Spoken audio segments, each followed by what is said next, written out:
आइए आइए भैया, अच्छी अच्छी चिड़िया ले जाइए।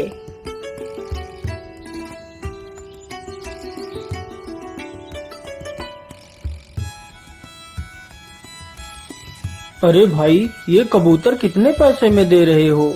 भैया जी, यह कबूतर केवल 50 रुपए का है।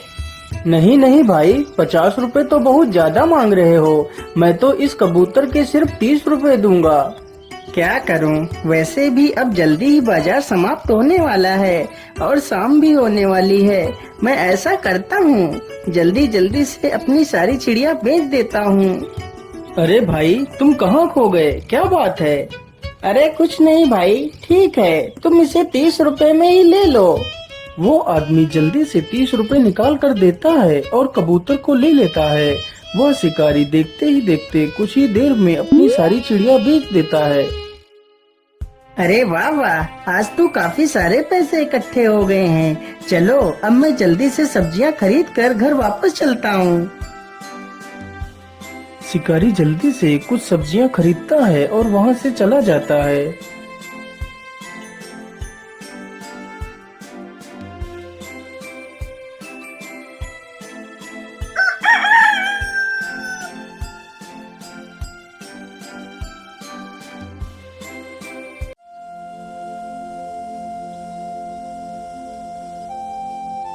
अजी, सुबह हो गई है और कितना सोओगे आप? क्या आज आप शिकार पर नहीं जाओगे? हाँ हाँ भाग्यवान, जाता हूँ, अभी जाता हूँ। शिकारी चुपचाप अपना जाल उठाता है और जंगल की तरफ निकल जाता है।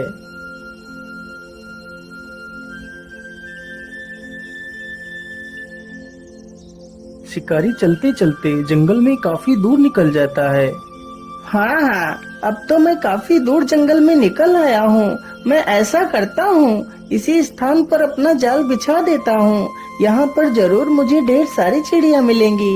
इतना सोचकर शिकारी अपना जाल उसी स्थान पर बिछा देता है और पास में ही एक पेड़ के नीचे जाकर बैठ जाता है और सो जाता है। उसे सोते सोते काफी समय गुजर जाता है, तभी उसकी आंखें खुल जाती हैं।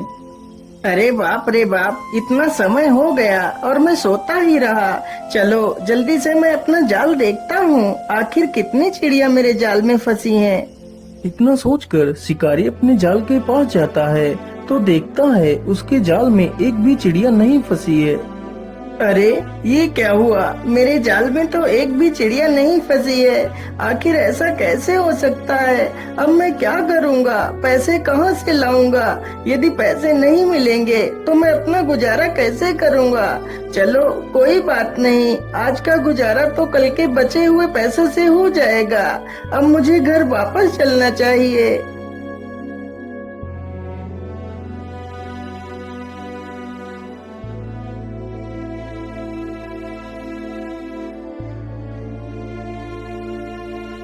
अगली ही सुबह शिकारी जल्दी उठ जाता है और जाल लेकर जंगल की तरफ निकल जाता है।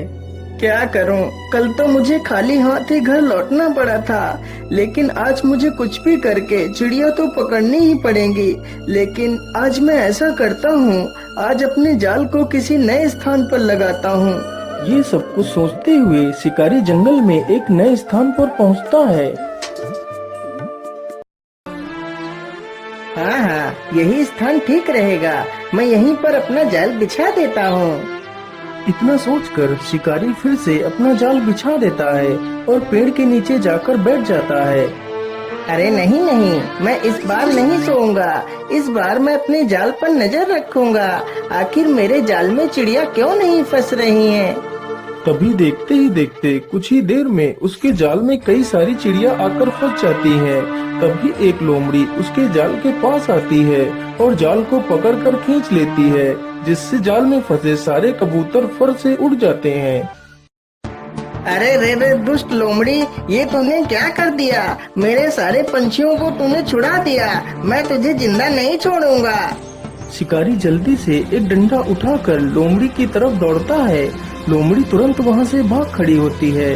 बेचारा शिकारी उसका पीछा करते करते काफी दूर निकल जाता है। लोमड़ी देखते ही देखते जंगल में एक झाड़ी में घुस जाती है। अरे बाप रे बाप, इसके पीछे भागते भागते तो मेरी सांस ही फूल गई, लेकिन लोमड़ी तो हाथ नहीं लगी। जिस पेड़ के नीचे शिकारी खड़ा था उसी पेड़ पर एक पक्षी रहता था। तभी उस पक्षी ने अपना मल त्यागा तो वह मल सीधा उसी शिकारी के ऊपर जा गिरा। अरे राम राम राम, मैं तो वैसे इतना परेशान हूँ, ऊपर से इस पक्षी ने मेरे ऊपर ही मल कर दिया। छी छी। तभी शिकारी अपने हाथों से ही उस मल को साफ करने लगता है। अरे ये क्या, ये मल तो सोने की तरह चमक रहा है, कहीं यह सोना ही तो नहीं? अरे हाँ, यह तो सोना ही है। इस पेड़ के नीचे तो कितना सारा सोना पड़ा है, इतने सोने में तो मेरा पूरा जीवन सुखमय कट जाएगा। लेकिन इतना सारा सोना आखिर किस पक्षी ने किया है? जरा मैं इस पक्षी को देख लेता हूँ। शिकारी तुरंत ही पेड़ से दूर हटकर देखता है तो एक सुंदर सा सफेद रंग का पक्षी पेड़ पर बैठा है। अरे वाह, यह पक्षी तो दिखने में कितना आकर्षक है। जितना ही यह दिखने में आकर्षक है, उतना ही ज्यादा यह काम का भी है। काश मैं इस पक्षी को पकड़ पाता तो मेरे पास इतना सारा सोना हो जाता कि मैं अपने पूरे राज्य में सबसे अमीर व्यक्ति बन जाता। इतना सोचकर शिकारी के मन में लालच आ जाता है और शिकारी जल्दी से उस सारे मल को इकट्ठा कर एक पोटली में बांध लेता है। मैं ऐसा करता हूँ, कल सुबह आकर अपना जाल इसी पेड़ के नीचे बिछा दूंगा और इस पक्षी को पकड़ लूंगा। इतना सोचकर शिकारी जल्दी से पोटली लेकर अपने जाल के पास जाता है और जाल लेकर अपने घर की ओर वापस चला जाता है।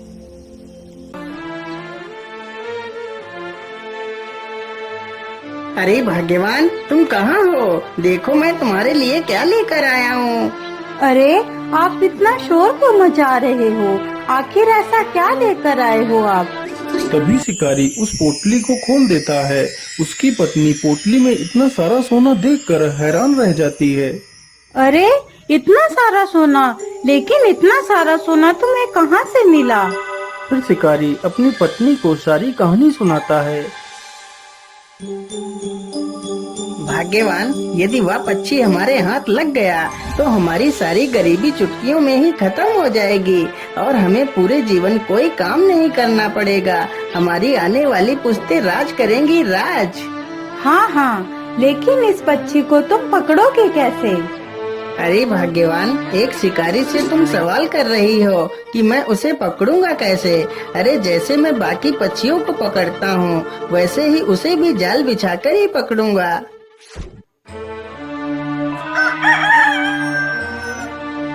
अगली सुबह ही शिकारी जाल उठाता है और जंगल की तरफ निकल पड़ता है।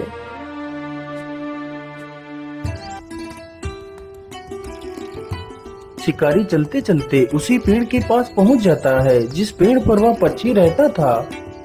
चलो जल्दी से मैं अपना जाल बिछा देता हूँ और दूर झाड़ियों में जाकर छिप जाता हूँ। शिकारी जल्दी से अपना जाल पेड़ के नीचे बिछा देता है और दूर जाकर झाड़ियों में छिप जाता है। अरे ये क्या, आज तो मेरे पेड़ के नीचे इतने सारे अनाज के दाने बिखरे हुए पड़े हैं। मैं ऐसा करता हूँ, आज मैं इन्हीं दानों को खाकर अपनी भूख को शांत कर लेता हूँ। इतना सोचकर बेचारा पक्षी पेड़ के नीचे बिखरे दानों के पास जाता है। तभी वह उसी जाल में फंस जाता है। उधर घात लगाकर बैठा शिकारी जैसे ही देखता है कि पक्षी जाल में फंस गया है, तभी वह जल्दी से जाता है और पक्षी को पकड़ लेता है और उसे अपने घर ले जाता है।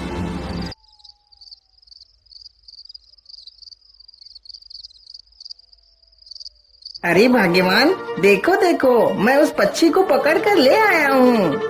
अरे वाह वाह, आपने तो कमाल ही कर दिया। अब तो हम जल्दी ही अमीर हो जाएंगे। लेकिन भाग्यवान, हमने पक्षी को तो पकड़ लिया है, लेकिन मेरे मन में एक डर बैठ गया है। अजी, अब आपके मन में कैसा डर बैठा हुआ है? अरे भाग्यवान, हमने इस सोना देने वाले पक्षी को तो पकड़ लिया है, लेकिन जब कभी इसकी खबर राजा को मिल गई कि मुझे ऐसा कोई विचित्र पक्षी मिला है, तो राजा हम दोनों को फांसी पर ही चढ़ा देगा। अरे हाँ, आप बिल्कुल ठीक कहते हो। हमने इस बारे में तो कभी सोचा ही नहीं। हाँ, अब तुम ही बताओ भाग्यवान, हमें क्या करना चाहिए? अजी, यदि आप मेरी मानो तो आप कल सुबह ही इस पक्षी को लेकर राजा के पास जाओ और इस पक्षी की विशेषता बताकर राजा को सौंप दो। हो सकता है राजा खुश होकर तुम्हें कुछ कीमती इनाम दे दे। हाँ हाँ भाग्यवान, तुम बिल्कुल ठीक कहती हो। मुझे ऐसा ही करना चाहिए। मैं कल सुबह ही इस पक्षी को लेकर राजा के पास जाऊंगा।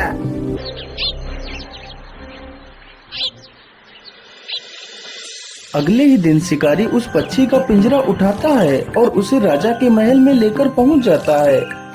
महाराज, मेरा नाम चंपक लाल है और मैं एक बहेलिया हूँ। महाराज, मैं आपके लिए एक उपहार लेकर आया हूँ। उपहार? कैसा उपहार? आखिर तुम मेरे लिए क्या उपहार ला सकते हो? महाराज, मैं कल शिकार के लिए जंगल गया था, तो मुझे सोने का मल करने वाला यह पक्षी मिला है। क्या? सोने का मल? क्या यह पक्षी सोने का मल करता है?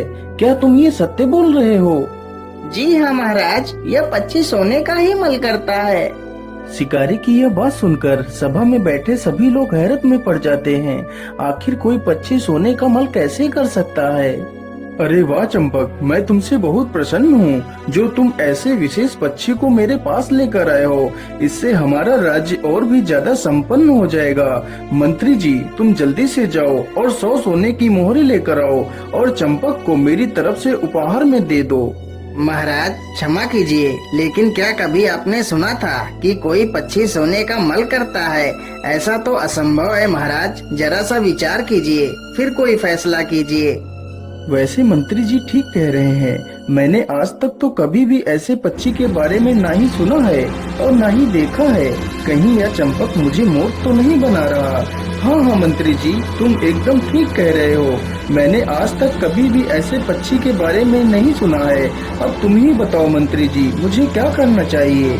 महाराज, इस बहेलिए से इस मासूम पक्षी को लेकर आजाद कर दीजिए, यही हमारे लिए ठीक रहेगा।